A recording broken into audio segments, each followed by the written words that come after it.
সাবেক অর্থমন্ত্রী Shah M S Kibria হত্যা মামলার আসামি হওয়ায় সিলেট সিটি কর্পোরেশনের মেয়র আরিফুল হক চৌধুরীকে সাময়িকভাবে বরখাস্ত করেছে স্থানীয় সরকার মন্ত্রণালয়। ৩০ ডিসেম্বর গ্রেপ্তার হওয়ার আগের দিন মেয়র আরিফ তার অনুপস্থিতিতে প্যানেল মেয়র সালেহ আহমদ চৌধুরীকে ভারপ্রাপ্ত মেয়রের দায়িত্ব দেন, কিন্তু স্থানীয় সরকার বিভাগ থেকে প্যানেল মেয়র রেজাউল হাসান কয়েস লদিকে ভারপ্রাপ্ত মেয়রের দায়িত্ব দেওয়া হয়। দায়িত্ব নিয়ে ১১ জানুয়ারি নগর ভবনে গেলে কাউন্সিলরদের বাধার কারণে ফিরে আসেন তিনি।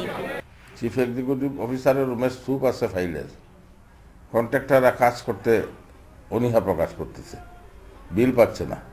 এই বিষয়গুলো নিয়ে একটি অস্বস্তিকর পরিবেশ বিরাজ করছে। অনেকেই নাগরিক সুবিধা পাবেন কি পাবেন না সেটা নিয়ে হয়তো সন্দিহান আছেন। স্থানীয় সরকার বিভাগের প্রজ্ঞাপনের বিরুদ্ধে প্যানেল মেয়র সালেহ আহমদ চৌধুরীর দায়ের করা রিটের প্রেক্ষিতে মেয়রের দায়িত্ব পালনের ক্ষেত্রে ১৯ ফেব্রুয়ারি পর্যন্ত স্থগিতাদেশ দিয়েছে হাইকোর্ট। মহামান্য আদালতের যে আদেশটি আমরা পেয়েছি, সেই আদেশের ভিত্তিতে ইতিমধ্যেই আমরা সার্টিফিকেট কপিটি সংগ্রহ করেছি এবং সার্টিফিকেট কপি সংগ্রহ করে মহামান্য আদালতের যে আদেশটি আছে সেই বিষয়ে আমরা স্থানীয় সরকার বিভাগকে অবহিত করেছি। এই অবস্থায় সিটি কর্পোরেশনের সব কাজে দেখা দিয়েছে অচলাবস্থা। কর্মকর্তা কর্মচারীদের বেতন ভাতা নিয়েও অনিশ্চয়তা তৈরি হয়েছে। কামরুন মুক্তা, ইন্ডিপেন্ডেন্ট নিউজ।